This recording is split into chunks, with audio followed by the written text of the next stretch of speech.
Hello, everyone. Thank you for coming. Hi, BuildStuff. You made it to the end of the conference. Thank you so much for choosing to be with me in this room to finish it out.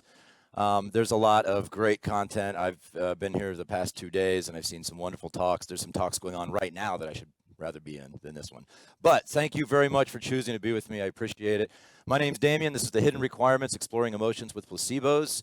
A couple quick notes. This was originally designed to be between a half and a full day workshop. There's exercises, activities throughout that typically we spend 10 to 15 minutes working on exploring emotional requirements, and we discuss them, make observations about them. That said, I've also given this as an hour keynote several times where all the exercises are cut out. Today's about in between that time, so I'm going to talk about the exercises, although we won't do them, so you get a taste of what the full thing is like.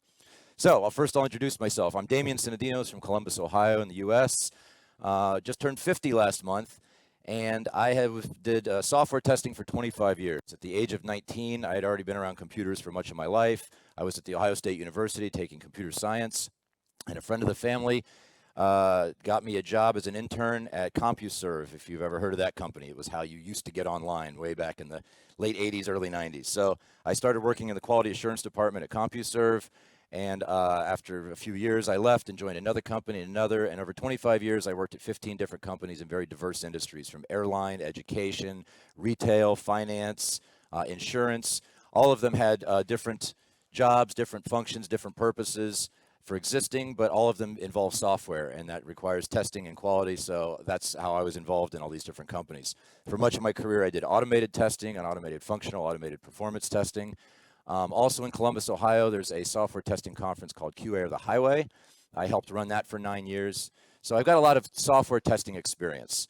I've also done a little bit of consulting work as a BA, and as an automator, I was writing code. So I knew some of the older languages that are now like learning Latin anymore. They're all dead. But that's some of my tech experience. Also, we're going to be talking a lot about emotions. So I want to tell you some other aspects about me and how they might apply today. I also did improv comedy for 15 years. Who here saw me talk 2 days ago? Anybody? Okay, a few hands, great. So we did some improv in that workshop, and I learned improv for about a year. I took classes and training, and after that I formed a troupe, and we performed hundreds of shows over 15 years, standing on stage doing improv comedy. I'm also married. I got a wife and 2 young kids, 10 and 12, Alina and Zachary. They're wonderful. I'm also an artist, so I draw commissions. I sometimes make speaker decks with custom art for other speakers. I've written a children's book. It's called Hank and Stella and Something from Nothing. Stickers if you want them. You can read the book for free online, and it teaches children life skills through improv comedy. So I mention all these things because I've already told you about my technical background and my involvement in IT through the years, but what do these other things have to do with anything? Emotions. As an artist, when I'm drawing for somebody, I might be trying to evoke emotions without words at all, just through images. So I'm trying to make them feel a certain way. Obviously, with my wife and kids, I have to be very attuned to their emotions. I am emotionally sensitive to my children in different ways that I'm emotionally sensitive to my wife. As an improviser, I'm trying to connect with the audience and entertain them and amuse them and try and connect with them emotionally. And same thing with my fellow actors on stage. So all these different things involve emotions. And I'm not unique in this regard. All of us are experts in emotions because we've been dealing with them and experiencing them our entire lives. So although I don't have any formal training, it's a very interesting subject to me. I've dived deep into it, and we all have lifetime experience. So that's a little bit about me. You ready to go? Let's do this. All right. So if you were in my talk 2 days ago, I like to start with why. I think if you understand the purpose, the reason, the goal that you do something, it helps you better understand what to do and then how to do it. Because all the whats and all the hows can be tracked back, and if they're supporting the why, you know that you're on target. So why are we here? Not in the existential sense on this earth, but why did you choose this session today? I'm curious. Anyone? Yes.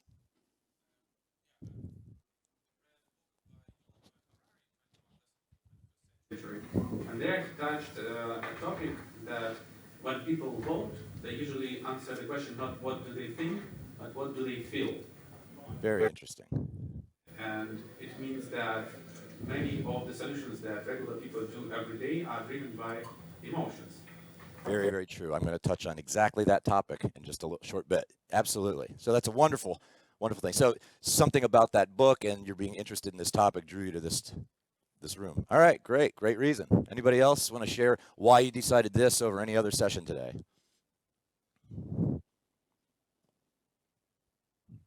All right, the tension's enough.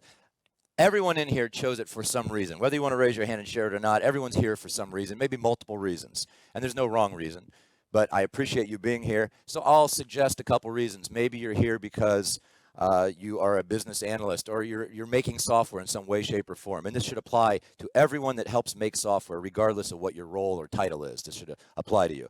So maybe you're curious to learn more about requirements. You saw that in the title. Maybe you saw the word placebos, and you're like, oh, I've heard about placebos. I'd like to learn more about them. Maybe that was interesting. But maybe the way we feel about software is important. That's in the abstract. How many people read the abstract? Okay, great. It's usually about half the hands, so I'm glad about that. This is in the abstract. It's a claim. The way we feel about software is important. I believe it to be true, and this might be something in the abstract that you saw and thought, well, that's a pretty bold claim. I want to see if this is true or not. I'm curious to find out more. Now, with any claim, it should be supported by evidence, by facts. Otherwise, it's just a hollow claim. Who can say if it's true or not? It's my word against something else. So what I'm going to do is try and support this claim.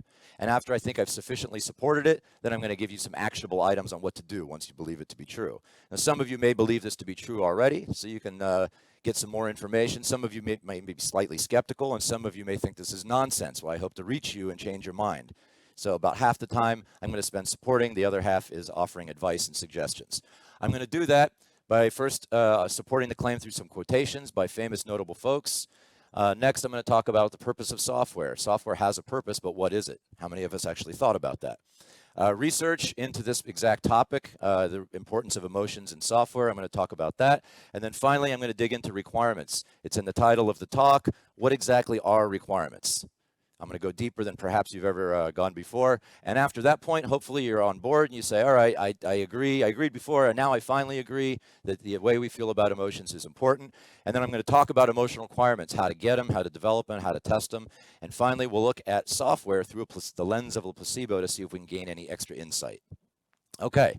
So first, here's one of those exercises. So again, I'll just talk about the exercise since we only have 90 minutes. What I usually do is just for fun, to get the crowd warmed up and thinking about emotions, is I play a game called Say It With Feeling. So oftentimes we think that the words are the main part of the message, and they are a large part of the message, but there's also body language and facial expression and tone of voice and speed and pitch and all these other things that impact the message that you're giving to someone that can affect how they interpret it. So I created something called the emotional deck. And I hand out these cards to different people in the audience, and they look secretly at the card. And I have anybody that wants to play raises their hand, and they say this sentence: we have enough food to last for a week. But they have to embody one of those emotions, and everyone else in the room has to try and guess the emotion. And it's a very interesting game, because if I was to say, we have enough food to last for a week, which emotion might I be? Doubtful? Yeah, I'm not really sure. What if I said, we've got enough food to last for a week? Happy? Yeah, possibly confident. And it's very interesting as people get up and they move their arms and they change their voice and their facial expression, and people guess incorrectly, because it's fascinating. If they were trying to embody doubtfulness and somebody thought that they were just being timid, that might be a miscommunication. And that's a dangerous thing. When miscommunication happens, bad things happen. So it's very interesting, and it's a fun game to play. So moving on. Quotations. I'm going to try and support the claim the way we feel about software is important with some quotes. Now, quotes are often, I have a blog post about this called My Words and Their Words, or Their Words and My Words. Quotes are often misused and thrown out, often as an appeal to authority, which is one of the fallacies, logical fallacies. They say, well, just because Einstein said it, or Abe Lincoln, or some famous notable person, therefore it's so, let's move on, without giving any extra insight on why it might be so, without giving their personal perspective or how it relates to the topic that they're talking about. They just throw out quotes because it appeals to authority. Surely, if this famous notable person said it, it must be true. Now, that's a logical fallacy. But I would ask, sometimes the person saying the quote, it actually makes sense. They are an authority in this particular area. So it actually does make sense to think, to respect their opinion and take their words and think about them. Sometimes quotations can also be used as an appeal to emotion. I give you, somebody says a quotation from a famous person, and they're hoping it makes you feel a certain way. And that could be right or wrong. So I want you to consider each quote that I'm saying, if it makes sense, if the person that is delivering the quote if they're an authority in this area, and if the quote makes you feel a certain way, think, introspect, say, boy, this makes me feel a certain way. Is that reasonable? So here's the first quote. When dealing with people, remember you're not dealing with creatures of logic, but with creatures of emotion. This is from Dale Carnegie. He's an American writer. Now, I like this quote because oftentimes I like to think of myself, especially as a technologist, as a very logical type person. I like to think of myself as Data or Spock from Star Trek, and emotions don't get in the way of me making decisions. I use logic. I use critical thinking. That's how I come to make all my decisions. But it's not actually true. We are actually creatures of emotion. There's a podcast called Radiolab, if you've heard of it. If you haven't, radiolab.org is a way to see hear past episodes on a variety of diverse topics. One of them was about being overcome with emotions, and one of the people that they talked to was Antonio Damasio, and he is a neuroscientist that's done studies on people that have had head trauma or something that happened to their brain. And there was one particular study that he did, and he's replicated this with other people that have similar circumstances. This person had a head trauma. They were a normal person, and they had a head trauma, and they went to the doctor. They got better, except the trauma affected one part of their brain, the part of the brain that allows you to feel and express emotions, to intake emotions. So they could no longer feel emotions. Everything was just flat line. There was no happiness, no joy, no sadness. It was very flat. So other than that, they were the same person, except for one other notable thing. They had much, much difficulty making decisions, even simple decisions. For instance, if they were at work and somebody came over with a piece of paper and said, hey, I need you to sign this document. They'd look down at the desk at the paper and they'd say, oh, the document is black ink on white paper. Maybe I should use this blue pen because the blue pen would have my signature stand out more against the black ink. But the black pen is closer to me. I wouldn't have to reach all the way across the desk. I could grab the black pen. But the black pen has a cap on it, and I'd have to uncap it. And the blue pen doesn't have a cap, so it would be quicker.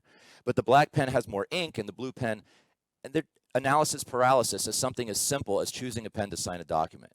And this patient reported going to the supermarket, going to the grocery store, and trying to choose cereal from the cereal aisle was almost paralyzing because of all the vast choices.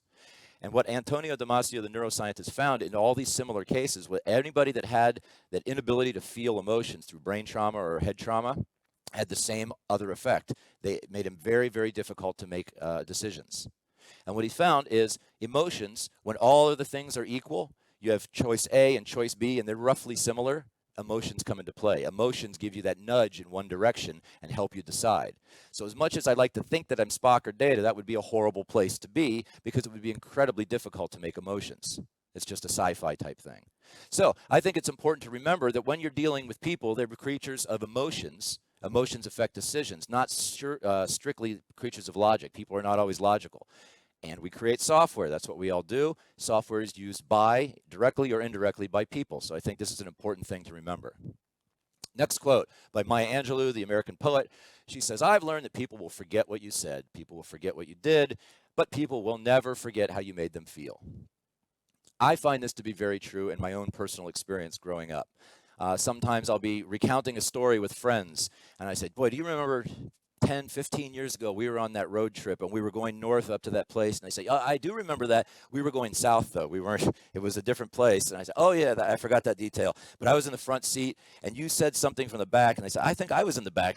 You were in the back and I was in the front. I said, oh, yeah, the details aren't that important. But I said, do you remember how hard we laughed? I don't think I've laughed that hard in my life. And they say, I do remember. I don't remember which direction or who was in the car, what I was wearing, all those details. I don't remember what was said exactly, but I remember laughing really hard. And I'm sure that if you thought about it, you probably have some similar stories like that. And Maya Angelou said, people forget what you said, what you did, all the details and circumstances, but they always remember the feelings. Now, this idea is a very old idea. Maya Angelou made it popular with this beautiful quote. And it's an old idea that many other notable business people and famous folks have used as the keystone to their success, their successful business. They say this idea, focusing on emotions, forgetting about not forgetting, but lowering the importance of the other details, has been central to their success. Folks like Richard Branson from Virgin Group, he said, customers shouldn't think of your business as a place to buy a product or use a service. It should be a fun place to be. And if you know much about Richard Branson and the Virgin Group companies, they're known as very fun places to be, and he tries to make fun products so that the consumers enjoy using his airline and all the different musics and all those things. And in interviews, he said that quote by Maya Angelou and the idea behind it was absolutely central to him creating a successful business. Another person that said the same thing, Howard Schultz, he was the CEO of Starbucks. Starbucks has a role and a meaningful relationship with people that is not only about the coffee. Success is very shallow if it doesn't have emotional meaning. Now, he gave an interview a while back about the origin of Starbucks when he first started it, before Starbucks was around. He was visiting Italy, and here's the quote he was talking. I was out of my mind. I walked in, he was in Italy. I was out of my mind. I walked in to the shop, and I saw a symphony of activity and the romance in the theater of coffee. Coffee was at the center of conversation and the sense of community. That's what spoke to me. So he didn't want to bring coffee and a coffee shop back to the States. What he wanted to do was bring that sense of community. He wanted to bring back a feeling. It just so happened he used coffee as a means to do that. And I would wager to say that Starbucks is unarguably a successful company. And again, he said that that idea of focusing on emotions was central to the success. He wanted to create that sense of community, that sense of emotion. George Blankenship from Apple and Tesla, we're not selling you anything. We want you to feel differently. When you leave the store, emotionally engage the customers, don't transactionally engage them. Oftentimes when we're creating software, we think it's all about a series of transactions. A leads to B, if so, then, or if then, else, and it's all transactions. Software is all a bunch of transactions, whether it's in code, whether it's people interacting with it. But George Blankenship reminds us that even with software, no matter what your product or services is, you need to emotionally engage the customers. I think that's important. If you're creating software or any product or service, you have to remember to emotionally engage your customers.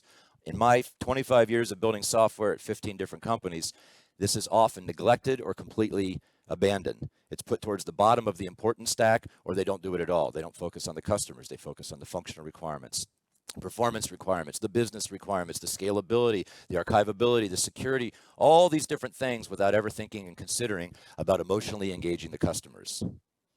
And it's led to mixed results. Finally, Debbie Fields, she made Mrs. Fields cookies.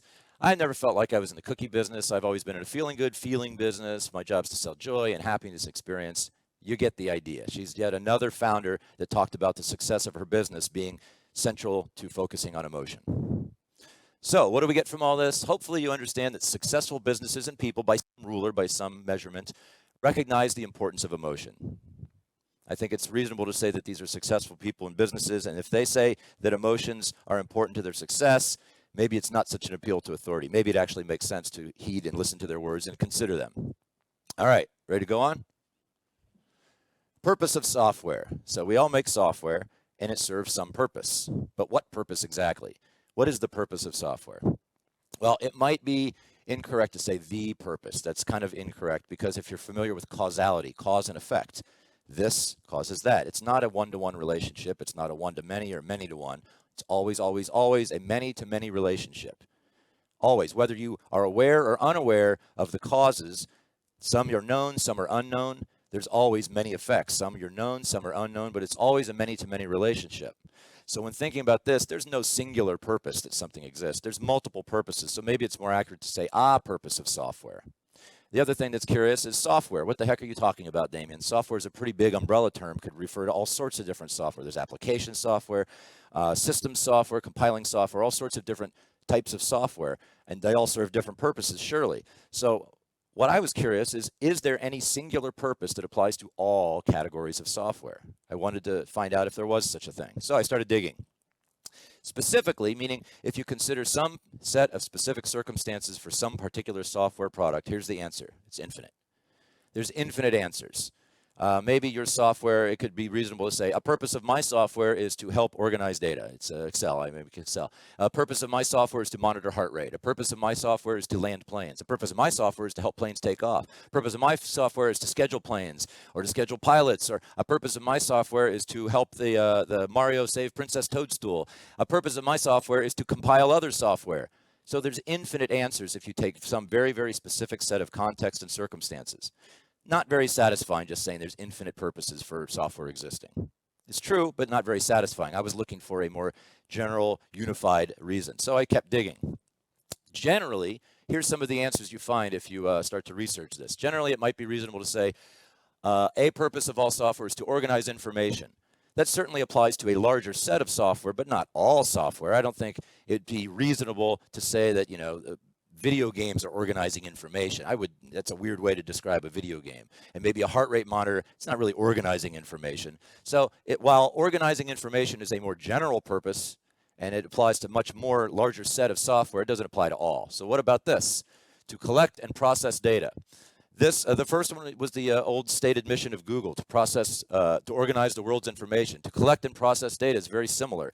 Once you organize the information, you process it. Similar is simplifying and automating workload. These, again, apply to larger sets of software, but not all software. It might be reasonable to say much software is simplifying and automating. Here's these people doing some manual process with their hands, these savages, can you believe it? Well, we're going to make their life simpler, and we're going to automate this process. So instead of using both hands, they use one finger to push a button, and it's automated. It's much simpler. It's faster.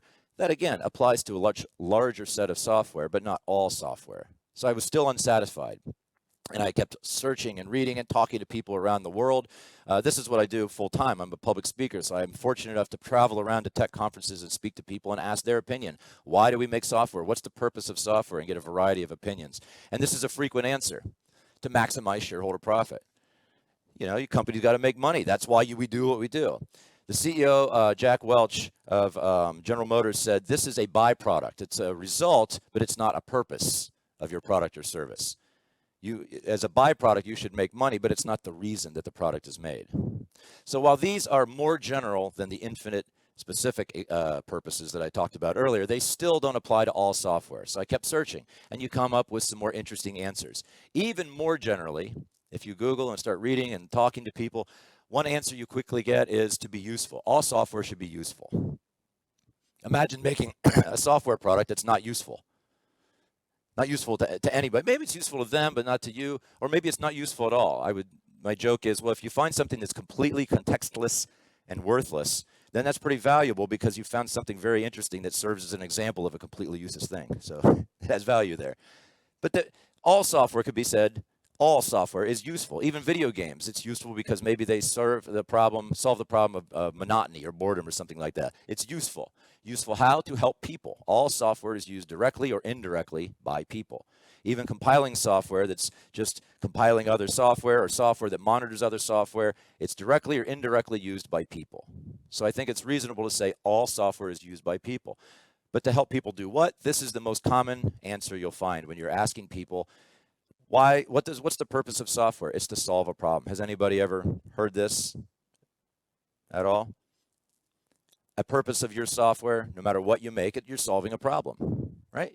If there were no problem, then what's the point of it? If you're not simplifying workload, organizing data, helping solve monotony, or bringing joy, if you're not solving a problem, then what are you doing? All software solves a problem. This is the most common answer. I think it applies to all software. No matter what type of software it is, it's solving some problem. So this is a very generic answer that applies to a purpose of all software. I like this, but I wanted to dig deeper. I thought, well, I'm an armchair linguist. I'm somebody that studies linguistics and semantics. I'm interested in definitions and words. And I started scratching my head. I said, this is a fantastic answer. I can't think of exceptions to any piece of software that doesn't solve some sort of problem. Okay, that's great. But hey, Damien, what exactly is a problem?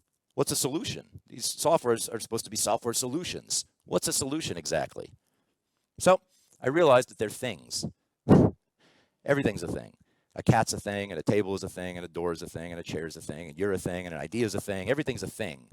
But things are not all the same things. The things that make a cat are different than the things that make a door a door.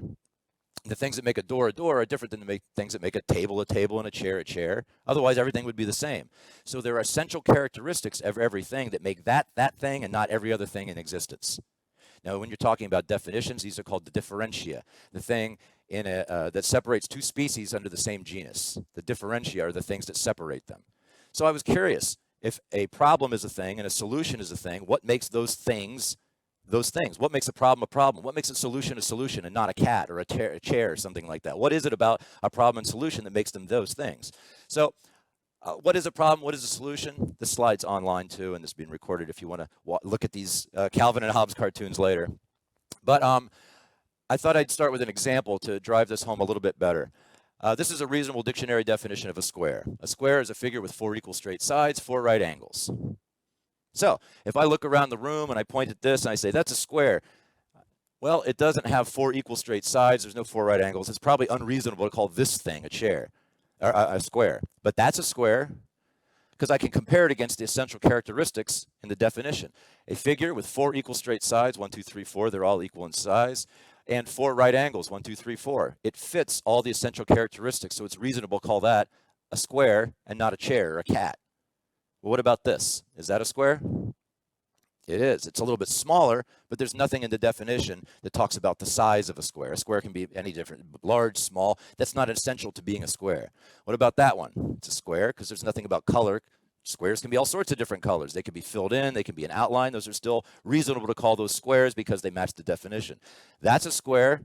You could also label it as a diamond. It's just a square turned 45 degrees, so you can add an additional label to it, but it's also reasonable to call that thing a square because it does not violate any of the essential characteristics. It fulfills them all. That's not a square. 2 of the sides are equal, but the other 2 are not equal to the first 2. It still has 4 right angles, but it's not reasonable to call that a square. Not a square, not a square for similar reasons. Making sense?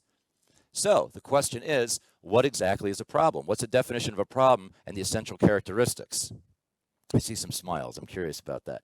So this is an interesting thing to look into because there's not a lot of research into the essential characteristics of something like problems and solutions. There's plenty and plenty of research about in the scientific method and scientifically how to formulate problems and how to experiment, hypothesize, evaluate solutions and experiment results, but there's not a lot about the essential characteristics of problems and solutions. So you have to dig and dig and dig to find anything that talks about this. So I looked up dictionaries, I looked up articles, I looked up multiple dictionaries. All dictionaries are not the same. And I looked, and some things bubbled to the top every single time. No matter where you looked, no matter who you talked to, no matter what article, you always found the same thing. There were nuances and differences, but these were the commonalities. A problem is an undesirable state that differs from some desirable state. Now imagine you're pointing at something in the room, and you say, boy, I think that thing is a problem. I want to label that as a problem. I do. And they say, Damien, is it undesirable to you? I go, no, it doesn't bother me. I'm okay with it. They go, well, if it's not undesirable, maybe it's not reasonable to call that a problem. Call it a cat or a chair, but it violates one of these essential characteristics. It's not undesirable. It's actually a desirable state to you. Now, how about you over there? What do you think about it? They say, I don't like it at all. So it is undesirable, and it differs from some desirable state. So it's reasonable for that person to call the same thing I'm pointing at a problem because it fulfills the essential characteristics. Does that make sense? So what about a solution? Flip it around. A solution is a desirable state that differs from some undesirable state. Sometimes when we're looking at problems, someone will suggest a solution or they'll implement a solution. And they say, here it is. We've solved this problem. And you ask the person, hey, you had a problem. It was an undesirable state. Here's the solution. It's fixed. And they say, I still don't like it. It's probably not reasonable to call that a solution because it's not a desirable state. It's still an undesirable state to that person. So it's still reasonable for them to point at that thing and say, I know you're calling it a solution. I appreciate that you tried to implement this thing, but I still don't like it. It's undesirable to me. Therefore, I feel comfortable labeling that as a problem or still a problem. Does that make sense? Now, we call problems in our industry bugs or errors or defects or glitches. There's all sorts of different words, and there's nuanced definitions. One I like for bug is anything that bugs someone. I love that. It's very short and pithy, and it drives home the point. If it doesn't bug someone, then it's not a problem. It's not a bug. My joke is if you encounter a bug while you're testing or in your software application, what's the quickest way to resolve that bug? And people are like, well, you enter the defect tracking system and then put it a high priority. And other people, that's ridiculous. In our shop, we just walk down the hall and talk to the developer, and they fix it immediately. Here's an even faster way. Tell someone that doesn't care. To that person, they point at that thing and they go, oh, you call this a problem, you call it a bug, it doesn't bug me. It's not a bug to me. It's just information. It's just something. I don't really care about it. It's not a problem. So that's my little joke about if you want to solve all your defects quickly, go introduce them to somebody that doesn't care. They're not problems anymore. Poof, you've solved your entire defect backlog. So emotions are an essential characteristic of problems and solutions. You can't have a problem or a solution without evoking some desire or undesire. Those are emotions. So let's go back here. More generally, a purpose for making all software is to be useful to help people to solve problems. And of course, problems have emotions built into them as essential characteristics to affect emotion. So all software affects emotion, unless I'm a tester. I like to test things. I like to test my kids and my wife and my ideas. And this is an idea. I came to this reasonable, logical conclusion that all software helps people solve problems and that affects their emotions. If it's reasonable software solution, then it must be desirable to them, so that's affecting their emotion. Unless, is there any way that I can break this idea? And there's one circumstance I discovered where this doesn't matter. If you have a monopoly and the thing is a necessity. So let's imagine that I have a company and I produce a piece of software, and this piece of software allows you to do something. There's some purpose, some goal, something you're trying to achieve. And the only way that you can achieve this goal is with my software. You can't achieve this without my software. My software is the only way. And you can't buy it anywhere else. I'm the only person in the entire world that makes it. All of a sudden, I don't really care about your emotions. If you're trying to achieve that goal, you say, Damien, I really need your software, but it's riddled with bugs, it's low quality, it displeases me, it's not desirable, but I really need it to solve this. I say, well, I don't really care how you feel. You're going to buy it from me, or else you're not going to, how important it is to achieve that goal. But if either of these things is not true, then emotions come back into play. What if it's necessary for them to achieve the goal, but you can buy it from 5 different vendors? And we're all similar, except for mine doesn't make the person feel like they want to feel. It bothers them. It bugs them. It's still problematic. It still affects undesired emotions in them. Then they'll probably buy from my competitor that makes them feel the way that they want to feel. Or what if I'm the only place that you can buy it, but it's not necessarily necessary to achieve this particular goal? In other words, you can achieve this goal in other ways. You don't need my product. It's nice to have. You might want it, but you don't need it. Then all of a sudden, your emotions come into play again. So if either of these is, if both of these are true, then all of a sudden emotions don't matter. But if either of these is false, then emotions are very, very important to software acceptance. A purpose of software is to affect emotion. If we call them software solutions, and emotions are part of problems and solutions, all software, no matter what type it is, affects emotions. All right. Oh, here's another one of these exercises that we're skipping. In this one, I just ask folks to think about their product, their software product. And it's a big, vast product, or it's a small product, or it's some kind of product. And I asked them to think more granularly about some feature, some function, or a few of those things, and write down the purpose. What's the purpose of that feature or function? What problem does that feature or function solve? If it doesn't solve anything, then what's it even exist for? All software, even the features and functions within software, should solve some problem. So I have people spend 10 to 15 minutes thinking about writing down some feature or function in their particular application, the software that they help develop in whatever way they do, and they write down a purpose for it. And it sometimes takes some time. People have never thought about their features and functions in this particular way in terms of problems and solutions at that level. And then we talk about them and people share them and we discuss them. So that's how that exercise goes. And you can do these on your own if you're interested later. Okay, so research. Earlier I quoted famous notable folks. Now I'm going to quote some folks that are researchers. They have studied this topic far longer and deeper than I have. And they've come to some surprising conclusions that I thought were very interesting and relevant to this particular talk. Unfortunately, there are few studies in the literature that specifically address the relationship between emotions and software. This is from Modeling Emotional Requirements in 2014, and it's sadly true. When I was doing the research for this talk, there's not a lot out there. There's not a lot of research and focus on the relationship between emotion and software, which stinks in my opinion, because I'm trying to show and prove the claim that the way we feel about software is important, and there's barely anybody that's focusing on it. There's barely any papers on it. This is a partial list of some of the papers I found going all the way back to 1989. Some of the titles don't look like they have anything to do with emotions and software, but I assure you they do. And all the way to 2014, the Modeling Emotional Requirements. And many of these later papers refer back to things that they found in earlier papers. So I'll read you a few quotations from these different papers, again, trying to support the claim that the way we feel about software is important. This comes from a 2005 paper, Is Emotion Relevant to Requirements Engineering? They say, we argue that emotions are just as important and valid as factors affecting requirements as are any other traditional factor. They say any other traditional factor, such as function, performance, cost, user interface, all these other things are important. And this emotional requirements, emotional considerations are just as important. And this is a long white paper. They did studies and research and tests and polls. And this is one of the conclusions that they came to in their paper. They say it's just as important. Now, again, in my experience, I said it was often put to the bottom of the important stack or completely neglected. So these companies definitely did not see emotional requirements as being just as important as all these other things. I wish they'd read this paper. 1 year later, 2006, emotional requirements in video games. One interesting thing to note is many of the papers that I did find that focused on the relationship between emotions and requirements came from two industries. Number one was video games, because video games, our purpose is to help people solve problems. Video games' primary problem that they're solving is boredom. I mean, they're bringing joy. That's why you play video games. Maybe you do it for hand-eye coordination. I guess there's other reasons as well. But the primary reason that video game software exists is to affect emotion. And so much of the research is very important in that industry to make sure that if the entire purpose of their software, a large purpose of their software is to affect emotion, they better make sure that they're considering emotion. So there's a lot of studies done in the video game industry. Another industry is healthcare. Doctors are trying to make their patients feel better. They're trying to cure them, to heal them, to make them feel a certain way.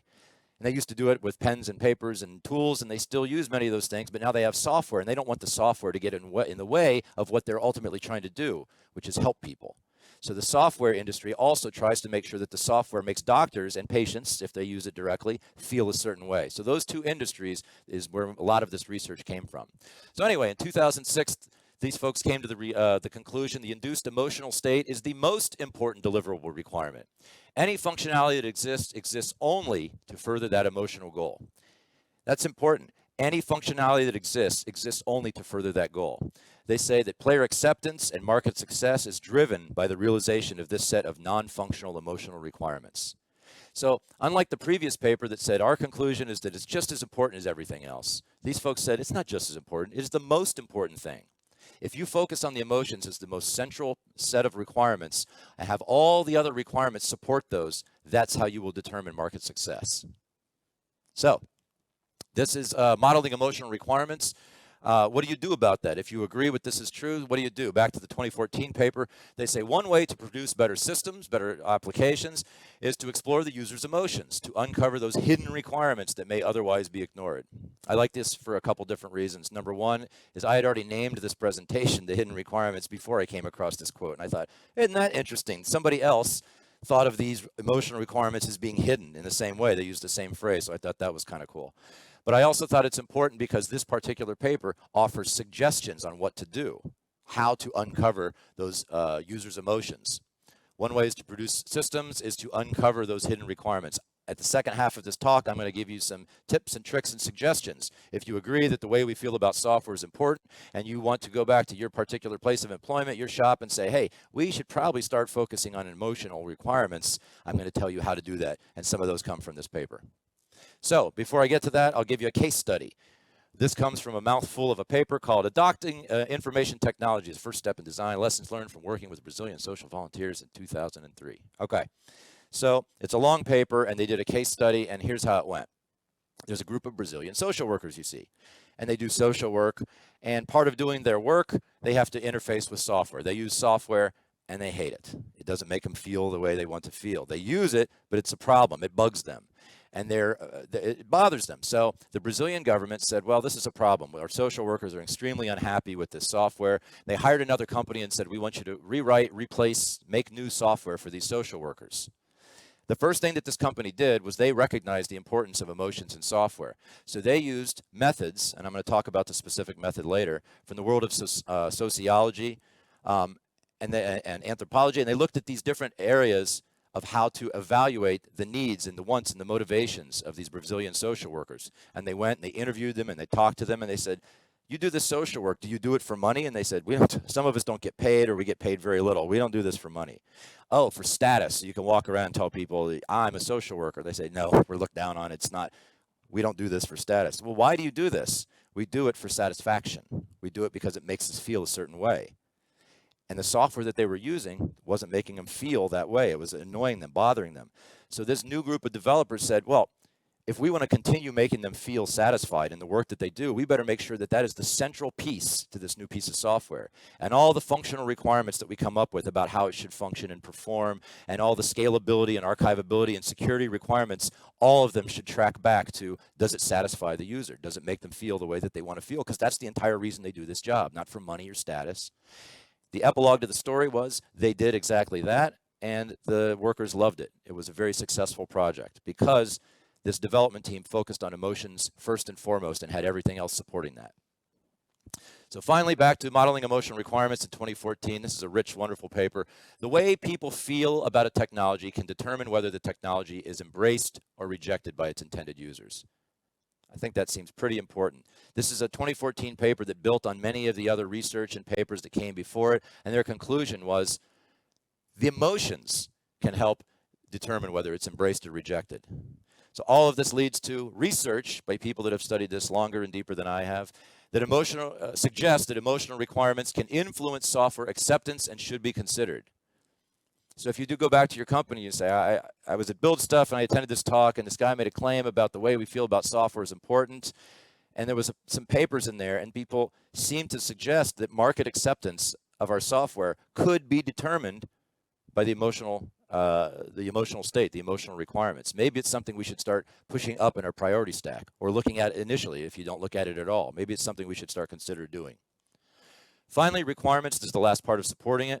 I'm going to look at requirements in a much different way than perhaps you have. So all these Calvin and Hobbes cartoons, I didn't just pick them at random because they're cute. I happen to like Calvin and Hobbes. But are you familiar with the Calvin and Hobbes cartoon strip? Some of you? Some? Okay, no, some yeses. Okay, so it's a strip from the U.S. Bill Watterson writes it. I chose these specifically. Each Calvin and Hobbes cartoon I chose specifically because it relates to the section or the idea that I'm talking about. And in this particular one, he says, I don't want to do my homework. I want to have fun. And he leaves. He goes outside. Too much stress, unhealthy. I don't see why I had to come in. And the second one, he has this funny booth, swift kick in the butt.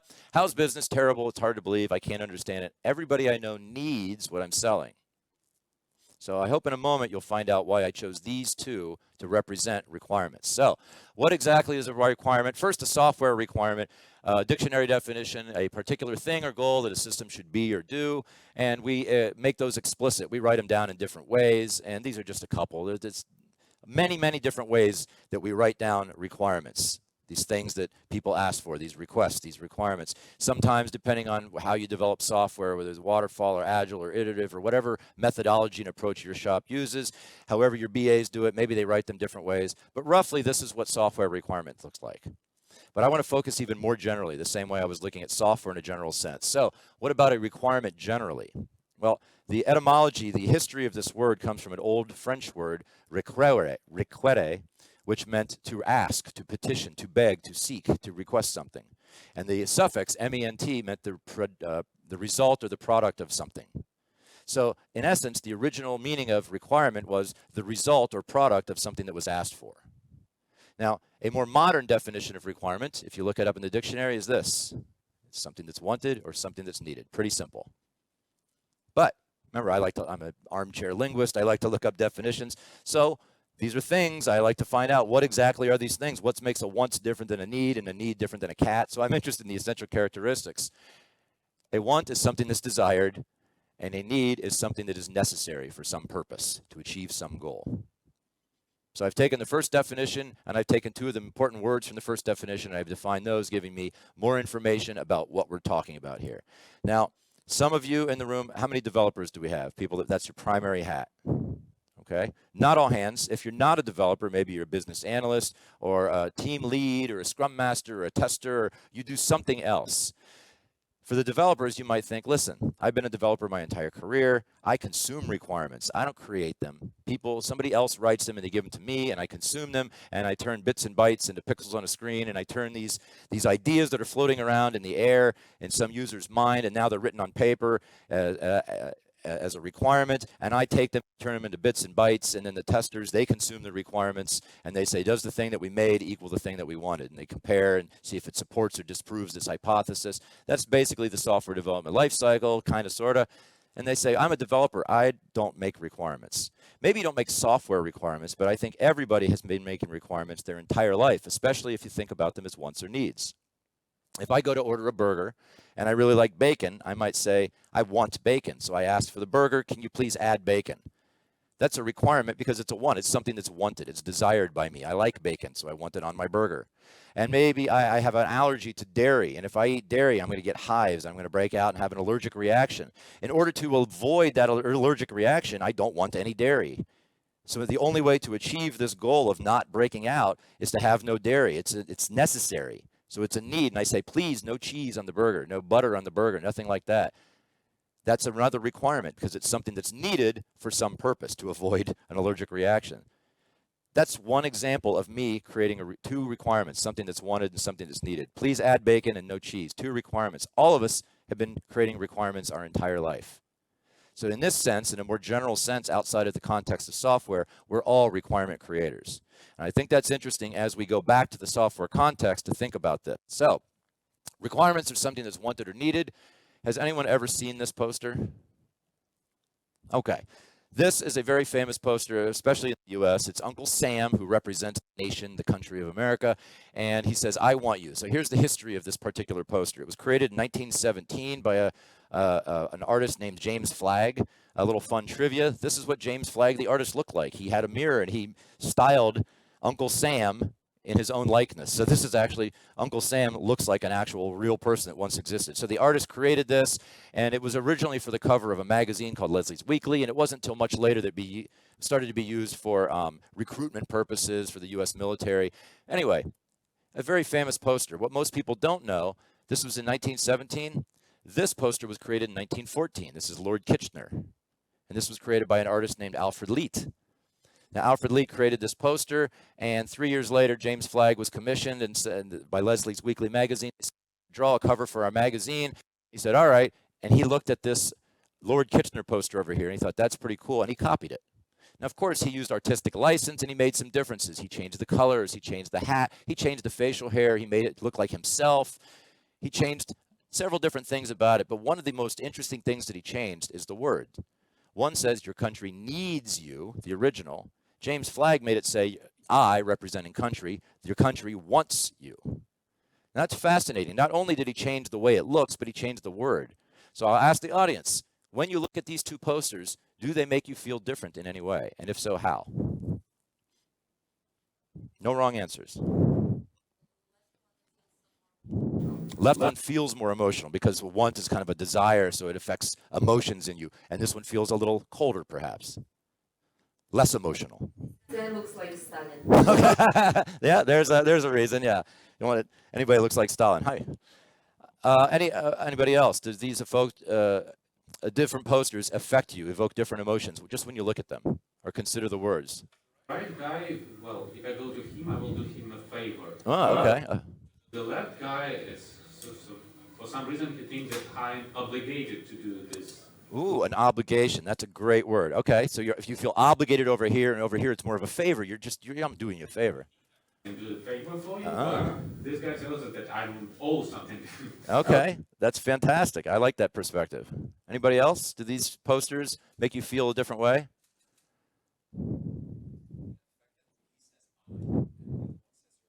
Okay. Yeah, absolutely. That can make you feel differently. So when I go around and I give this presentation and I ask people these questions, it's very, very often, frequent, all the time really, that people say these posters make them feel differently. Sometimes it's the stylized versions of the characters, but often it's the words want and need that make them feel differently. One makes you feel more emotional and the other a little less emotional. Or one's a favor and one's an obligation. There was an article written studying these two and critiquing them, and the author said, those four words, your country needs you, proved to be very effective. This was also used for recruitment purposes. It evoked patriotism and guilt in those yet to enlist in the Army without straying so far as to be emotional blackmail. So it's very interesting that this poster was analyzed that way. Boy, this really makes me feel a little bit guilty. I feel like I need to join the Army. I mean, Lord Kitchener needs me? It's very interesting that was one of the analysis of this. So the words, besides the way the paintings appear, the words want and need can make you feel differently. Does it make you feel differently if your significant other or family member says, I want you versus I need you? Do those make you feel differently? Do they mean the same thing, perhaps? What do you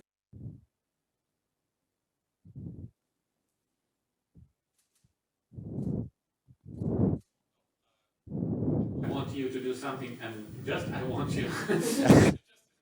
Yeah. So it's interesting to think about these, whether you answer aloud or not. Next time you're talking to a loved one or something like that, and they respond to you, or you say back to them, I want you, I need you, it could evoke different feelings. The words themselves can make us feel differently. So let's go a little deeper into this idea that requirements are wants and needs, because I think it's pretty important. So a requirement's a thing that's wanted or needed. wanted or needed. So how do you know? Somebody says, Damien, here's a list of requirements. And I say, okay, great. It's these things that somebody somewhere wants or needs. How do I know which is which? Here's a little method that might help you determine whether a given requirement is something that's wanted or something that's needed. First thing you do is identify the requirement. Let's call it X. Next is you establish the purpose, let's call that Y, for X. So they say, here's the requirement. And I say, okay, what's the purpose? What's the reason? What does this do? And they say, well, we're trying to achieve this thing. We're trying to achieve this. That's why. I go, oh, okay. Now, these two right here might look familiar. Have you ever heard of the 5 whys?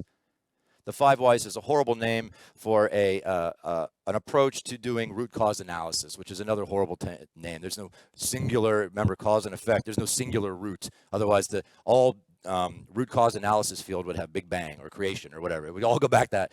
So there's no singular root cause. There's always many causes and many effects.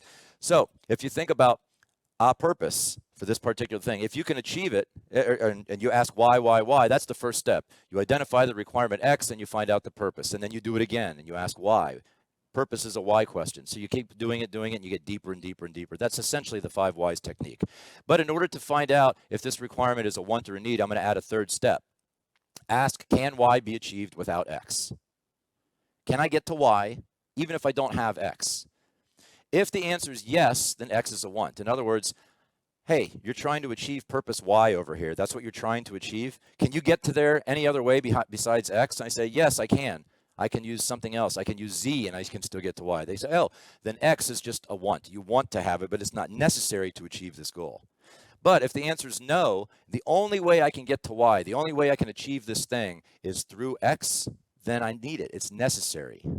So that's one way that you can find out. If somebody hands you a requirement, you can use this little formula to help you determine whether it's something that the user wants or whether it's necessary to achieve some purpose, if it's something they need. Now, I'll give you a little example to try and drive this home a little more and show you something interesting that happens if you go deep enough. Here's a requirement, a non-technical requirement, but I require a library card. Somebody comes to me with this.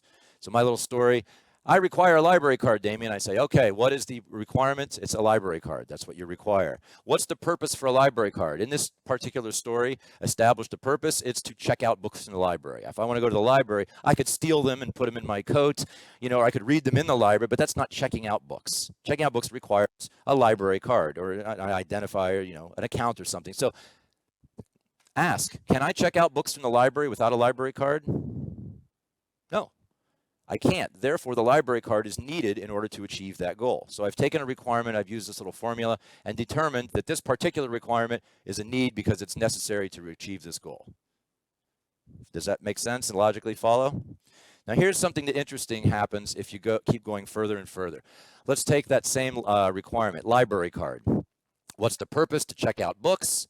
And we've already determined that you can't check out books without a library card. Therefore, library card is blue. It's a need. It's necessary. So let's do the 5 whys technique and say our new requirement, we require to check out books. I say, why do you want to check out books? What's the purpose? Well, in this story, it's to gain knowledge. I want to gain some knowledge. Say, okay, can you gain knowledge without checking out books in the library?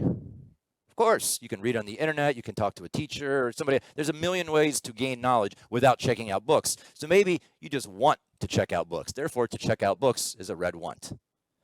Let's do it again. A new requirement. I require to gain knowledge. Okay, why do you want to gain knowledge? Well, I'd like to learn how to cook. It's something that's why I require to learn. I'm trying to learn how to cook. Okay, can you learn how to cook without gaining knowledge? Learning implies gaining knowledge. So I would say that any learning is gaining information, is gaining knowledge. So you can't learn something without gaining knowledge. Therefore, in order to achieve the goal of learning to cook, you need to gain knowledge, whether it's from an advisor, a teacher, the internet, a book. You're gaining knowledge, and that's learning. So in order to do that, therefore, to gain knowledge requirement is necessary to achieve this goal. Let's do it again. My new requirement is to learn to cook. Why do you want to learn to cook? I want to impress someone. This is my story. Okay. So I want to impress someone. Okay, Damien, that's your requirement. Your purpose is to impress them. Is there any other way that you can achieve this goal, impressing them? And I go, yeah, I guess I could do a cool dance, or I could compliment them or something. They say, oh, okay. So that's not necessary. Therefore, learning to cook is just something you want to do because you think it might help you impress them. All right, let's do it again. To impress someone, I require to impress someone. Why, Damien? Because I want to date this person. They say, okay, is there any other way that you could date them, without impressing them? Sure, maybe they think I'm sweet or kind or something like that. It's not about impressing them. So maybe it's just something I want. It's not necessary to achieve that goal. So again, to impressing someone, that's a want. I've identified this requirement as a want using that little formula. Let's do it again. I want to date them. What's the purpose for dating them? Well, it's going to make me feel happy. I would feel very happy if I dated this person. They say, wonderful. Can you achieve happiness in any other way besides dating this person? I say, yeah, I could eat chocolate or take a nice hot shower or watch a funny movie. Those are other ways that make me feel happy. So therefore, I've realized that through my formula, the requirement to date them is something that's just wanted because there's other ways to achieve the goal of happiness. Let's do it again. My requirement is to feel happy. What's the purpose of feeling happy? Yeah. It's a difficult or impossible question. And what's fascinating is no matter what requirement you start with, software requirement, library card, no bacon on my cheeseburger, add bacon, whatever your requirement starts with, if you dig down far enough, you'll almost always end at one of two places. One is a philosophical, unanswerable concept because it's good, because it's moral, because it's right or ethical or something like that, which is debated for thousands of years. Well, what's good, what's right, what's moral? Or you end at an emotion because it makes you feel a certain way. So it's amazing that no matter what you start with at the top, if you dig down far enough, you're going to probably end at some emotion.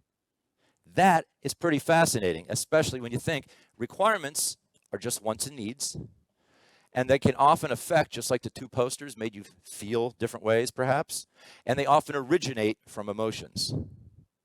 So from the bottom up, you start with an emotion and it rolls up into some high-level requirement. The product shall do this. The product should perform this way.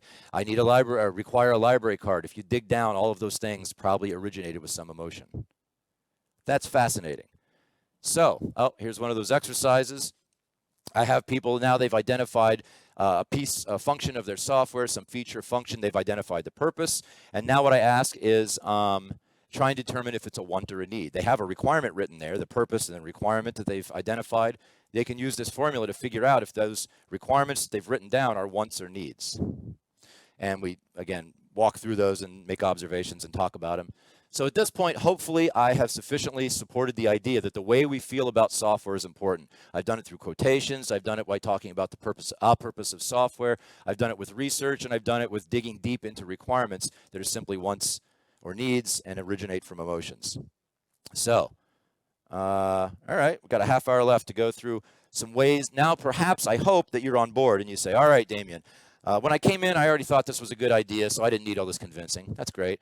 Some of you might have been skeptical, but hopefully now you're less skeptical. Some of you might thought this was ridiculous and not true, and hopefully I've changed your mind. Hopefully at this point of the talk, you're on board. You say, all right, I do agree that the way we feel, that customers feel about software is indeed important and therefore should be considered, at least pushed higher in the priority stack at our company than it currently is.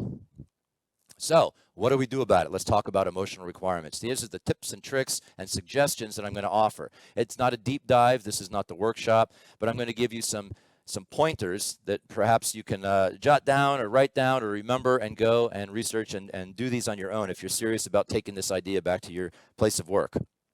All right, just like there's not much focus I talked about earlier between the connection between emotions and software, there's not a whole lot of literature and research about emotional requirements. Software engineering itself is very, very young compared to mechanical or electrical or civil engineering. Those are very, very old fields. Software engineering is about 60, 70 years old, maybe. And then user interface, user experience, those are two subsets of making software that are definitely more about focusing on the users and their feelings, their emotions. But those are even younger. The first person to ever have the title user experience, Donald Norman, that was in the early 90s. He had user experience architect. He was the first person to have UX in their title. So even within the 60 or so years that software engineering has been around, the focus on customers, especially with user experience, is even younger than that. So there's not much focus on this stuff, which is, again, is a shame, I think, because I think that emotions are so important. So let's talk about emotional requirements. We've already said that a software requirement is a particular thing or a goal that the system should be or do. So what's an emotional requirement look like? It's very, very similar. An emotional requirement is a particular feeling, an emotion, that a system should induce in a particular user. Not much different, but if you write down your requirements in whatever format at your company. Maybe they look like this. System should be or do something, or as a role, I want goals so you get some benefit. if you start writing down and making explicit your emotional requirements, they might look like this. The system should induce some feeling in a particular role. Or as a particular role, I want some goal so that instead of this benefit, it's a specific feeling. So if you decide to go back to your company and say, all right, we should probably move the emotional considerations.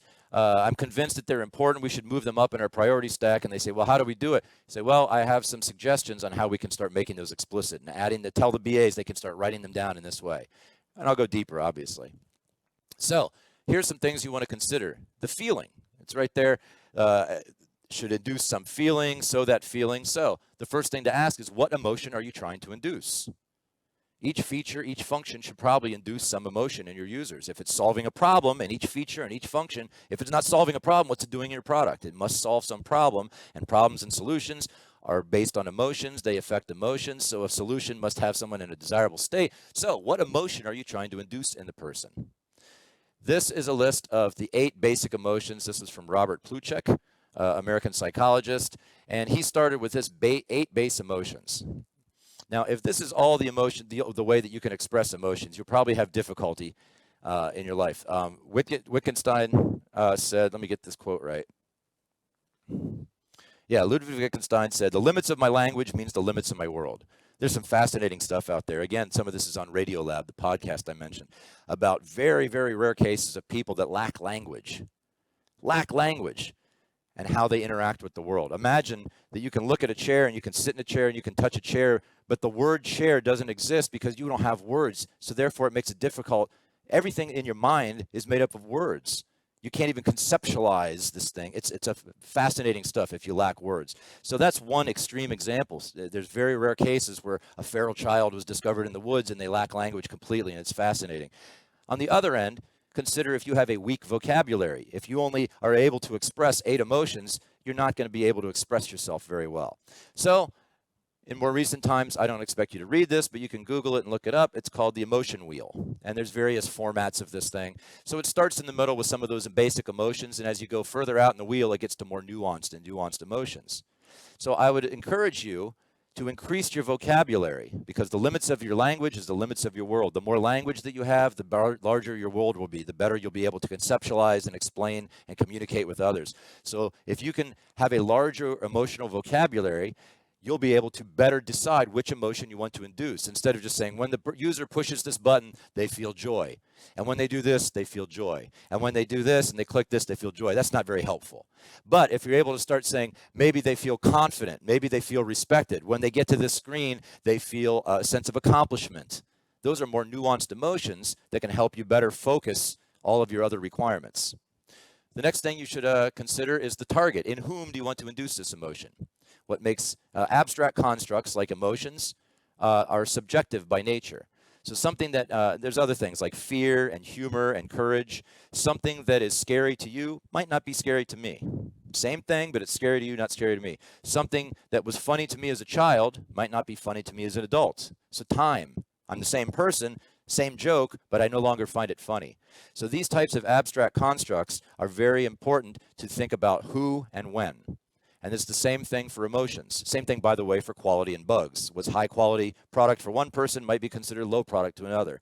What's a bug for one, you tell someone that doesn't care, it's not a bug for them. That's the nature of abstract constructs.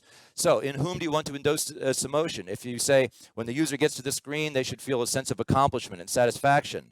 In whom? Maybe in this particular target user, but in this user over here, what we know about them is they won't feel a sense of satisfaction. So you have to think about, when you're writing these requirements, in whom do you want to induce the emotion? Who are your users? Think about that, their demographics. Context, what's the set of circumstances? All the other details that might affect how people feel about your software. The cultural, social norms, life experiences, the environment, all of these things can affect how someone feels about your software. Imagine that someone's using your software right after they won the lottery. They might, even if your software is not very good, they might report that they feel good about it. Or what if someone's using their software after their house burned down?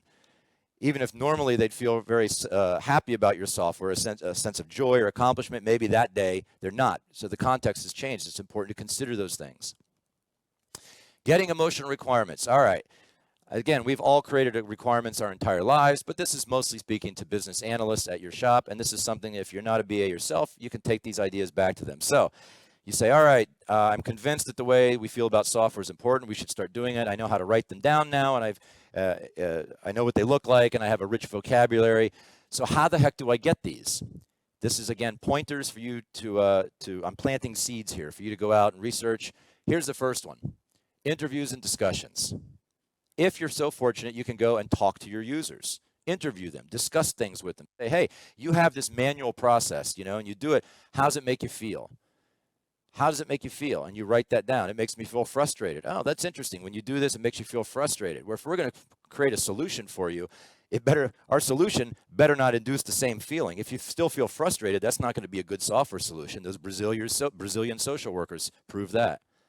So you can talk to them, discuss things with them. And again, timing matters. If you're talking to them right after their house burnt down, maybe it's not a good time. So all these things to consider, but this is the number one way, face-to-face, but that's not always possible. We don't always have access to our users. We're far removed. So as I go down the list, these become less and less effective, but hopefully they're better than nothing rather than doing nothing. Next is surveys, polls, and questionnaires. So if you can't talk to them, maybe you can send them an email or a survey or some type of poll or write up a questionnaire for them to answer. I can't talk to you, I can't discuss things, but this, at least I'll be able to get some information. Now, when you're dealing with surveys and polls and questionnaires, this is part science, part art. Questions, obviously, you've heard of open and closed-ended questions, but those are big categories that have all sorts of categories. Within closed, those are things like, did, can, is, was, things that can be answered with a single word. Open is what, where, when, why, who. There's probing questions, there's reflective, there's follow-up questions. There's all sorts of different questions that you can ask. Polls and surveys, there's a science and an art to creating these. There's a Likert scale. Have you ever seen one where it says, do you strongly agree, kind of agree, you're neutral, strongly disagree? That's called a Likert scale. And that was specifically designed to allow people to use their emotional response when answering. So you can lean on that. There's ranking versus rating. Rank these things from first to last. Or rate these things on a scale of 1 to 10. How do you feel? So there's all these different ways that you can ask users about their emotions and their emotional requirements through surveys, polls, and questionnaires. It's not as good as sitting down and having face-to-face conversations, but it's still better than nothing. Observation. Maybe you can't talk to them or send them emails, but maybe somehow you're able to observe them doing their work. Now, when you do this, there's something called the Hawthorne effect, which is observancy effect. People can sometimes act differently when they know that they're being watched. Like, why are you watching me do my work? What is this for? So you can allay their fears by talking to them and saying, listen, the reason I want to watch you work is I'm trying to gather information about how you do your job so that if we're building a solution for you, we can build the best possible solution. It's not going to go back to your boss. We're not using it for bad purposes. This is how and why we're going to do this. That may make them feel a little better. I say, I want you to act natural. Do your normal job. And maybe they'll act a little bit more naturally, and you can reduce the effects of the Hawthorne effect. So when you're observing them and they're doing their process, maybe they're using version 1 of your software, they're still doing this process manually, watch them and watch their body language. Maybe at some point they go, you might want to note that down. Their brow is furrowed and their arms are crossed. Or maybe at some point they're smiling, or whatever. You note those things down, because whatever you make your solution for them, you want to make sure that at this point in the process, they're no longer scowling and crossing their arms. At this point in the process, they're still happy. So those are the types of things that you can note by observing someone do their job. Next is personas. Sometimes you have zero access to users, so you create fake users. Is everyone here familiar with personas, which are essentially made-up users? You are? Okay. So personas are a way of creating a fake user. It's full of information like their demographics, their age, their wants, their needs. And sometimes you have historical data. Maybe from a prior version of your product, you have a bunch of user data that says, we know most of our users live in this area of the country, they make this much money, their marriage status is this, and we have all this information. So you can, since you can't talk to them, you can't send them a survey, what you can do is write up a persona that imagines this person and say, all right, if this person was going to use our product, this is how they might reply to what their wants and needs are. This is how their emotional requirements might look. Again, it's not ideal, because you're basically pretending, but it's still better than nothing. You're at least considering the possible emotional response and feelings of your potential users. So personas are still a decent way. Others, ethnography, UDUM, these come from the world of sociology. So this is how sociologists go and study the worlds. They study different cultures to find out their hopes and dreams and motivations. Ethnography is the broad term for that. UDUM stands for Unified Discourse Unveiling Method. This is the specific method that was used by the developers in that Brazilian social worker study. Do you remember that? So when they went and the government said, hey, developers, we want you to create a new software product for these social workers, they used the specific UDUM, which is an entire process created that allows them to go and observe the workers and sit with the workers, and it gives them questions to ask the workers. And they're taking notes about all their observations and all the things that the workers said. We do this because we want to feel satisfied, not for money. And they take all of this information using the UDUM method, and they analyzed it, and that was, again, the primary keystone to their entire project. Everything had to support the findings from the UDUM method. Finally, this is not a method to get emotional requirements, but it's the usability matrix of emotions. This is a way to track them. Let me see how much time we have. Okay, it's a way to track them. So imagine you have an Excel spreadsheet, and down the left-hand side are all of the features and functions, the things that your product is or does. And along the top is your now rich vocabulary of all the different emotions. And so you say, for this feature, we want them to feel this way and this way. And for this one, they reported that they want to feel this way. This way, we observed that they were unhappy, so we want to make them very happy. That's a way to start tracking these things, and you can use this at the other end of the process when you're testing to see if you actually did it. All right, so next is for the developers, inducing emotional requirements. A lot of developers in here. Is your job creative in its nature? Do you get to be creative? Sometimes? Okay. This is a chance for you to be extremely creative. You're not probably going to like this section too much, but if you think about it, it's a chance for you to be creative. So you have this wonderful list of emotional requirements sent to you by the BAs, and they said, hey, not only should the product function this way and it should perform this way, but you have all these emotional requirements. The person should feel this way and to achieve this goal. And they give it to you and they say, make it so. So how do you do it? There's infinite ways. It's a case-by-case basis. It's not a bullet list of points to help you, but each single thing is for you a problem to help figure out. Say, okay, when the user gets to the screen, they reported they want to feel like a sense of accomplishment. I did it. I ordered my product, you know, I got to the thing. And it's on me to make that happen. All right, how can I evoke the sense of satisfaction when they get to this screen? That's an interesting problem for you as a developer to try and solve. Oh, and this other one, when they pushed this button, they wanted to feel this particular thing. How can I do that? So this is a chance for you to be extremely creative and have some fun. Moving on. Testing, measuring emotional requirements. This list is going to look very familiar to the first list. Now, there's no ideal way to test emotions. Ideally is telepathy. You know, if you could read the user's mind, you say, here's our beta version, version 1, use it. And while they're using it, you're reading their mind, and they wanted to feel happy, and you read it, oh, they felt happy, but we can't read minds. And also, there are some new technologies that attempt to measure emotions, but we probably don't have access to them. The galvanic skin response is when you sweat, because you're nervous or you're anxious or something, you start to sweat. The galvanic skin response measures the electrical conductivity of your skin. It's going to be more conductive if it's sweaty and wet, and less so if you're not. So that's one way that they try and measure nervousness, measure emotions. Another is your pupils dilating or contracting. That's a way that you can measure. Tone of voice, brain waves, micro expressions. There's all these technologies that attempt to measure emotions. None of us have access to those. So unfortunately, we can't give the version 1 to our customers and say, let's hook you up to all these modules and watch your pupils while you use this and measure your emotions. So you have to rely on these next best methods. Here we are, interviews, discussions. It looks the same because it's almost the same. Now you've delivered them the software. They said they want to feel a sense of accomplishment. They use it. Interview them. Said, you wanted to feel this way, did you? And they say, yes, I did. Awesome, green check mark. If you can't talk to them, send them another survey poll. You indicated through this poll and through this ranking you wanted to feel these ways. You used our software, our initial version. Did you? This is how you can test emotions. Now, it's user reported, so you have to believe them, but that's the best you can do. You can't read their minds. You can't measure their corneas or whatever. Observation. Again, if you can watch the person. Remember at the beginning they were doing this, and now they're using your software, and they're like, uh-oh.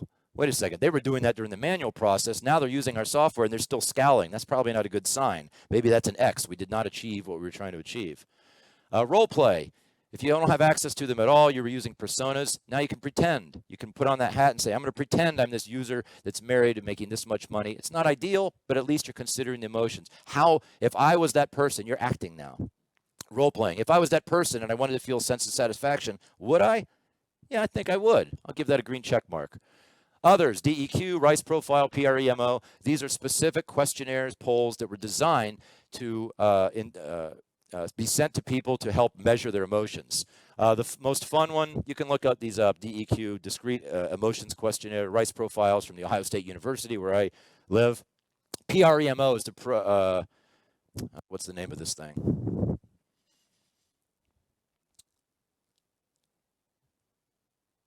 The Product Emotion Measurement Instrument. Here's how it works. The others use words or rankings, and people, read a word. Here's how this one works. It gives you a series of images. It says, at the beginning, when you did this, you said you wanted to feel like this. Now you're using our product. How does it make you feel at this point? You click this button, you got to the screen. How does it make you feel? And they said like this. Uh-oh. That's no good. So they use, sometimes images are a better way for people to report emotions than words. So there's already some questionnaires and polls that are ready-made for you to send out if you don't want to create your own. Finally, usability matrix of emotions. You have your Excel spreadsheet that says they wanted to feel this way when they clicked this button. Did they? This is where you put your red X's and your green check marks. So there's many, many methods to get and measure emotional requirements. Hopefully I've given you some leads that you can go and research if you're interested in this and take it back to your company and make it so. So let's bring this home. Oh, here's another exercise. This is where I ask folks they have their requirements listed, they have their purpose, and now they try and write down the emotional requirements in addition to the regular requirements they already have listed.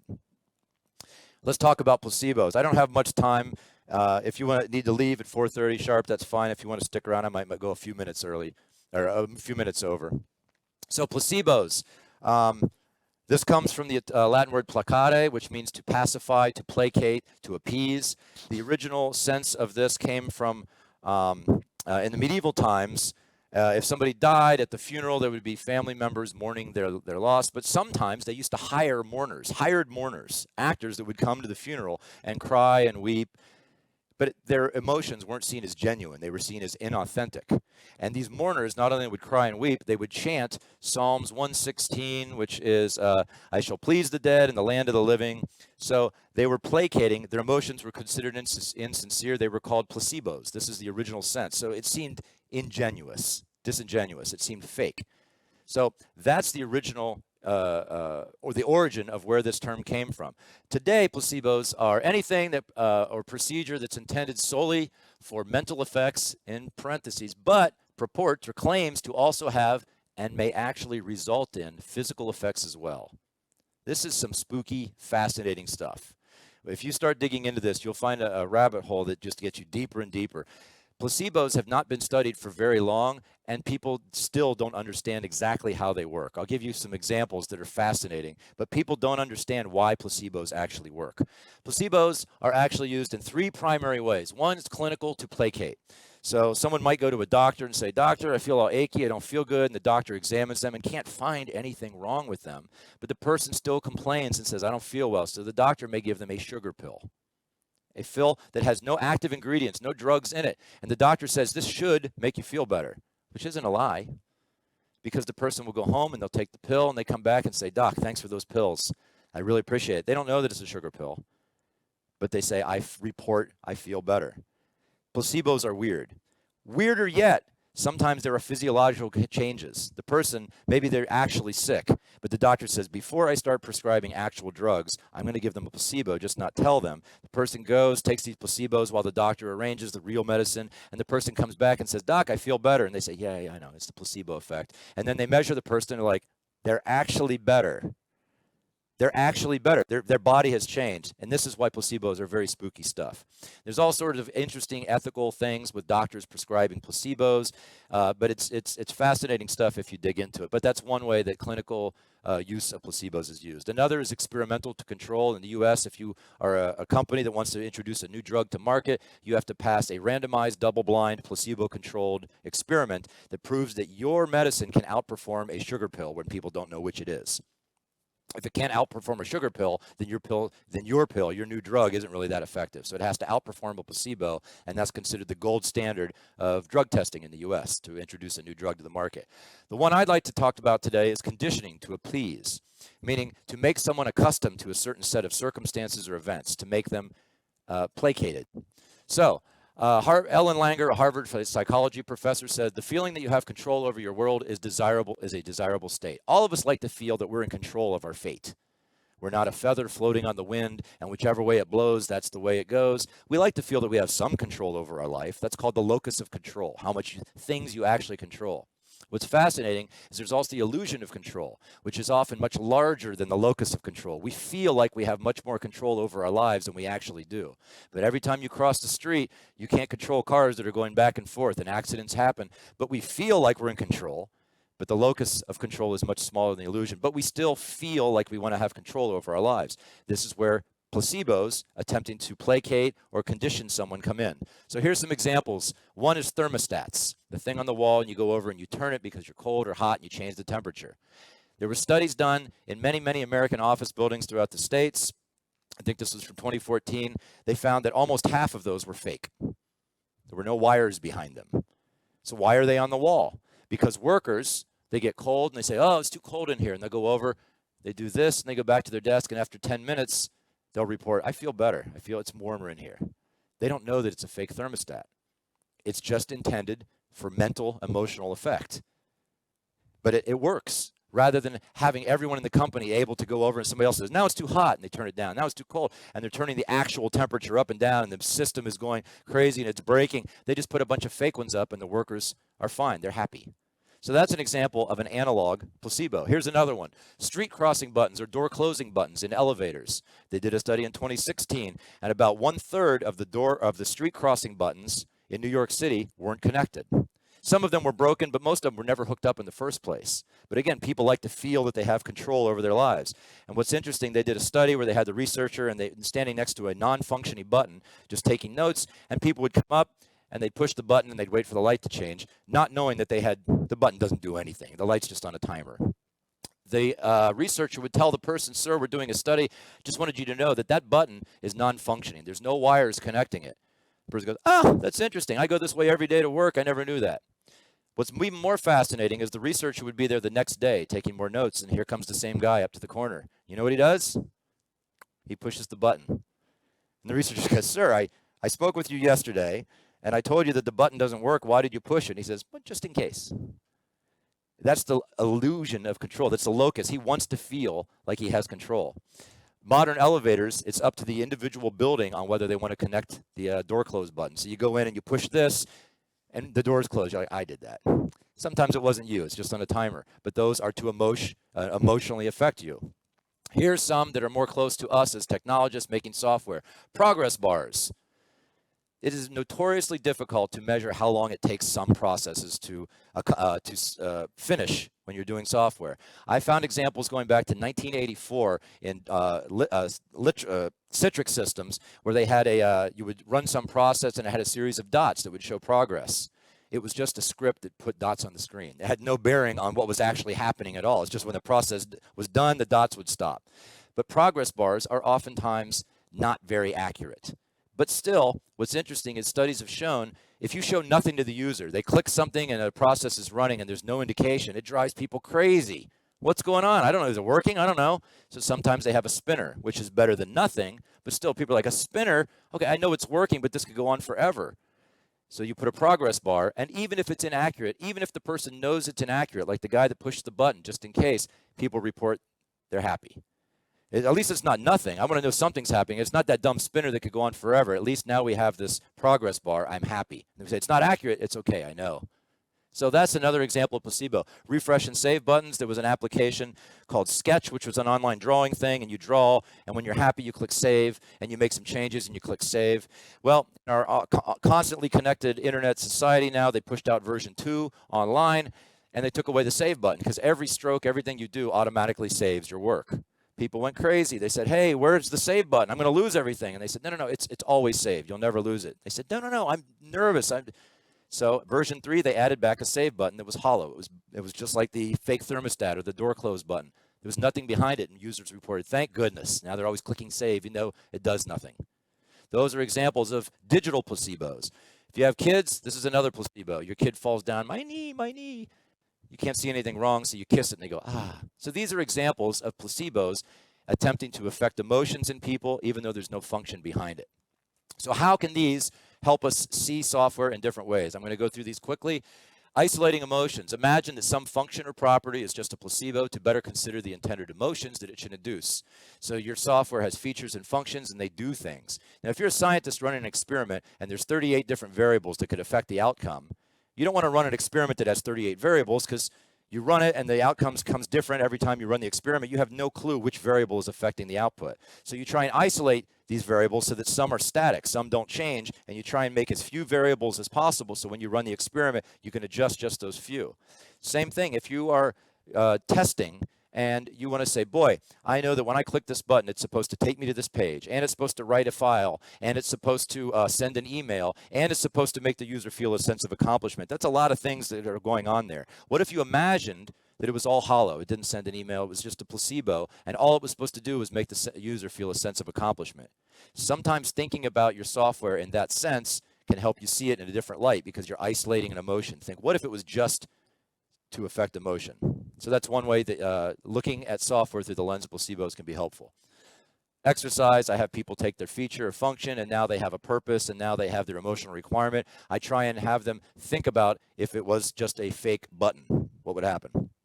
All right, there's my time up, so I'm almost done too. Bugs. Consider various scenarios to help determine intended and unintended results. So you have these emotional requirements. Imagine with the thermostat. Well, first of all, if you have a functional requirement that says, when you click this, this should happen. And I click it, and that thing does not happen, I would say it doesn't function properly. That's obviously a bug. It was supposed to do this. It didn't do that. That's a bug. It's a defect. And that's pretty clear cut. But sometimes with emotional requirements, it's more difficult. It's more nuanced. What if I say, when I click this button, the user should feel a sense of accomplishment? And they click it and they report back, I felt a sense of satisfaction and accomplishment. I go, great, green check mark. What if they click the button and they report back, I felt kind of satisfied, a little bit accomplished. I don't know. I'm like, oh, okay, is that a bug? I don't know. Is that something we need to fix? They felt a little accomplished. What if they report back, I felt angry? Not accomplished. Oh, well, that's definitely a bug. What if they say, the first time I clicked, I was like, yeah, and then the next time I clicked it, and then by the 15th time I clicked this button, I'm like, okay, I don't feel the sense of accomplishment anymore. I know where it's, and now repeated use has turned into an annoyance. These are, so emotional requirements can lead to more nuanced, weird bugs that you have to think about that sometimes aren't as obvious as a functional or performance or security bug. They're very black and white. So again, they try and think about their feature or function, and now they have their emotional requirement, and they try and think about different ways and different perspectives how it could be the nuance between the bugs and their emotional requirement that the users have written down in this exercise. Last way, ethics. Consider intentionally deceiving users for their benefit. This is a fascinating area. Intentionally lying to your users. Now, good design is honest is a famous tenet in software design. But sometimes it makes sense to lie to your users. There's some papers called How Should We Program Computers to Deceive, and another one from a few years later in 2013, Benevolent Deception in Human-Computer Interaction. According to Thomas Aquinas, there was 3 types of lies. There's malicious, which are intended to harm and malice. There's jocose, or there's officious, which are like jokes and stuff. Or jocose, that's the second type, which are like joking around, harmless. And there's officious. Those are lies that are meant to benefit someone. You're telling them a lie, but it's for their benefit. So not all lying is equal. I'll give you some examples that are fascinating times when products have lied to us for your benefit. One is from Netflix. When you go on Netflix, you're familiar with Netflix and online streaming services, and you watch a bunch of movies, and it starts to gather data and say, oh, this is the type, you like a lot of action movies and a lot of sci-fi and not so much romance. So when you click on movies recommended for you, it's going to give you those types of movies. Well, Netflix sometimes has outages. An entire segment will go down. So maybe they can't reach the database to say, oh, Damien, these are the types of genres that you like, and we can't report back because we have this outage. So rather than just report, sorry, we can't recommend any movies for you, that's a pretty upsetting user experience. What they do is just recommend generic movies. And I might not even notice that they're generic. I might say, that's weird. I don't normally watch those, but maybe their algorithm's a little funky, whatever. They're lying to me for my benefit. Here's a better example.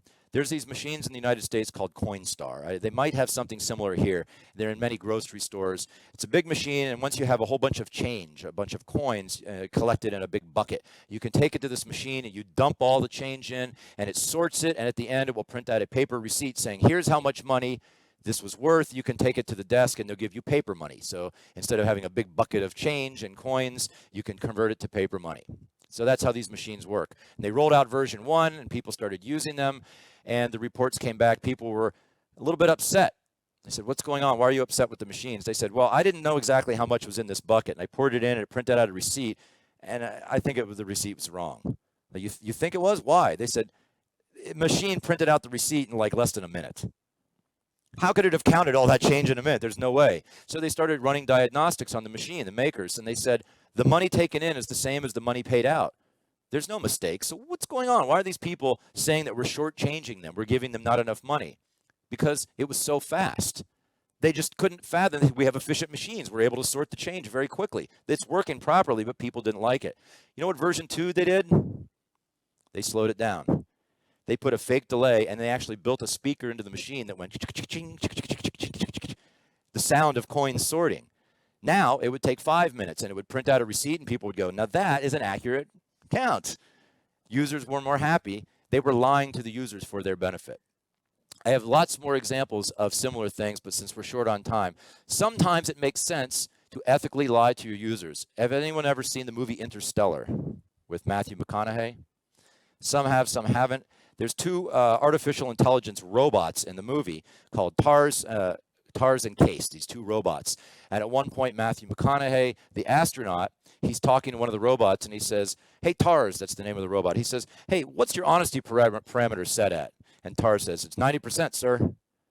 And the astronaut says, not only 90%? Why not 100? And the robot says, well, absolute honesty isn't always the most diplomatic nor the safest form of communication with emotional beings. And the astronaut says, all right, keep it at 90. It's fascinating, and there's even more articles that talk about the benefits and sometimes the necessity of lying to users for their benefit. So the last exercise is taking those features and functions, the emotional requirements, and thinking, if you had to lie to your user for their benefit, how would you go about doing it?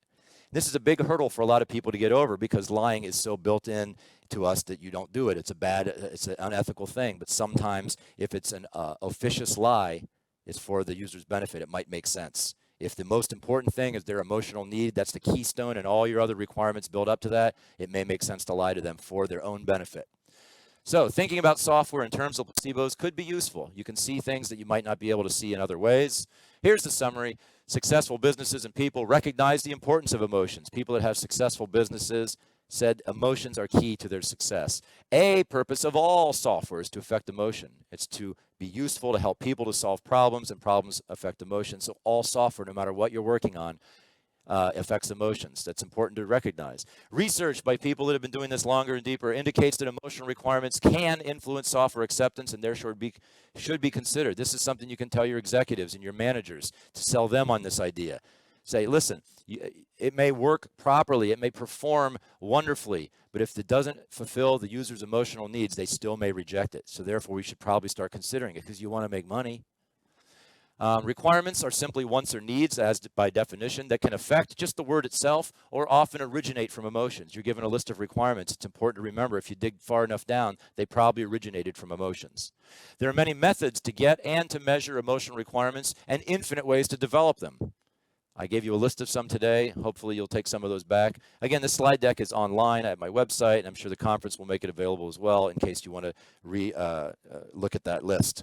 Finally, thinking about software in terms of placebos could be useful. It could give you insight that you might not get in other ways. The way we feel about software is important. Hopefully I've sold this idea. I've supported it with facts and evidence. You're now on board. You believe it to be true, and now I've given you some actions that you can go and make it so.